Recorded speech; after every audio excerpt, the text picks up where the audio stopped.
Panoorin natin itong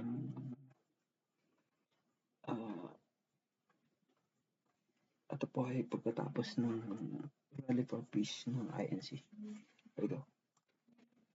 Pasensya na kayo, pinili namin na magkaroon muna kayo ng chance na marinig yung mga sinabi doon sa stage para may konteksto itong ating pagtitipon ngayon para na rin maging guide sa inyong mga pagtatanong. So, bigyan ko kayo ng chance, hindi ko maipapangakong kaya kong sagutin ng napakaganda lahat ng katanungan ninyo. Pero sige, ano ang gusto ninyong malaman pa? Isa-isayin natin. Sige. Pwede pong pakipaliwanag lang po para sa benefit ng viewers namin kung bakit po ba nagkaroon itong National Rally for Peace? Na nagpasya ang Iglesia ni Cristo na isagawa itong National Rally for Peace sapagkat nararamdaman namin at nakikita na kailangan na sabihin sa sambayan ng Pilipino, pabalikin natin sa kapayapaan, papanumbalikin natin ang pagkakaisa sapagkat malala ang mga suliranin ng ating bansa at binabalik-balikan namin yung sinabi ng ating Pangulo na yun ang unahin sapagkat pagka yung nais ng iba ang ating inuna ay walang makikinabang kahit isang Pilipino ayon sa kanya. Kami naman ay mga mamamayan din gaya ninyo, kaya nararamdaman namin yung nararamdaman ng marami sa ating mga kababayan, lalo pa yung mga mahihirap, para mabalik sa kanilang atensyon ng paglilingkod ng mga inihalal natin. Isipin yung kapakanan nila, balik tayo doon sa kapayapaan, magkaisa tayong lahat. Tutukan muna ng mga inihalal yung kanilang gampanin bago ang iba pang bagay. Para lang po malinaw, naikasa po itong rally na ito dahil sa impeachment complaint laban kay VP Sara. Naikasa itong Rally for Peace bunga noong opinyon ng ating Pangulo, ng President Ferdinand Marcos Jr. Nung sinabi niya na, to paraphrase what he said, this will not benefit even a single Filipino. So, yun ang aming panawagan. Let's focus on what benefits every Filipino. Ka-Edwin, yung ibang mga statements po doon sa rally naging napakamatapang, lalo na po yung sinabi na hindi dapat iniuna ang sarili. Sino po yung pinapatungkulan ng INC? Walang binanggit kanina, wala rin akong babanggitin. Kung sino ang sa tingin nila ay sila iyon, ay sana lahat tayo bumalik lang tayo doon sa pagpapatawaran, sa pagkakaisa, sa awa sa isa't isa, sapagkat may mas malaking konteksto, may mas mabigat na suliranin na yun ang talagang dapat na inuuna, lalo na nung mga inihalal natin. Ngayon, kung sino man yung sa paligay niya, natamaan siya, gaya nung narinig natin kanina mula sa Biblia, magpatawaran tayo.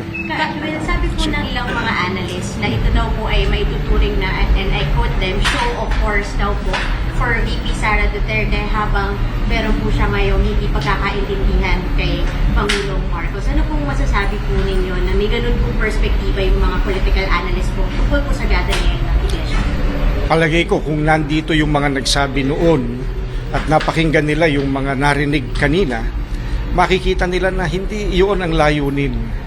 Hindi iyon ang hangad ng Iglesia ni Cristo. Ang hangad ng Iglesia ni Cristo na baka nalilimutan ng iba sa dami ng ingay sa paligid, magkaisa tayo, magkaroon tayo ng kapayapaan, sapagkat pag hindi tayo nagkaisa at walang kapayapaan, yung mga problema natin ngayon sa halip na malunasan ay lalong lalala, lalong tatagal. Kailangan na malunasan yung mabibigat na problema. Kahit yung hindi naman po sapagkat sa ilang mga pagkakataon sa nakaraan, pagka kinakailangang magsalita ang Iglesia, alang-alang sa kapakanan po ng ating mga kababayan, ginagawa naman po ng Iglesia ni Cristo.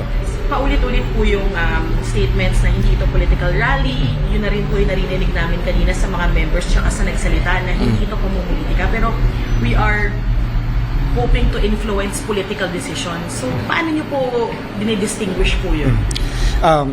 It's not in support of this or that candidate. this or that political party. It's basically in support of what the president himself said.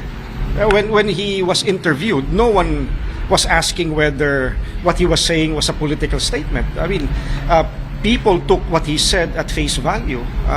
We're hoping that in echoing what he himself said, people will also accept it at face value. He said it's, if I remember correctly, when he was describing what was happening, it's a tempest in a teacup, if I'm not mistaken. That's what he said. Storm in a teacup. Oh, storm in the teacup, yes. So, what does that mean? It's such a little thing. It doesn't have to be blown up beyond what it is, which is nothing really. We're hoping to call on everyone. Wala naman pala yun eh. E di, pumayapa na tayo. Pumayapa tayo, bigyan natin sila ng chance na trabahuhin yung talagang trabaho nila, mandato nila yun, nung inihalal silang lahat. Wala kaming binapangalanan na this or that person, masama, mabuti, whatever. No. Ang sinasabi lang namin, nasa isang bansa tayo. If we do not unite, if there is no peace, wala naman tayong pwedeng sabihin, o sige, meron pang ekstrang Pilipinas, lumipat doon yung kalahati ng bayan natin or whoever. Ito na yun eh. Magkaisa tayo. Basically, na whether people are going to say that's a political statement or not, it's a question of perspective perhaps. It's a question of opinion. Basta sa amin, hindi siya political. It's very practical. Magpatawaran tayo, magkaisa tayo, magkaroon tayo ng kapayapaan. It takes work.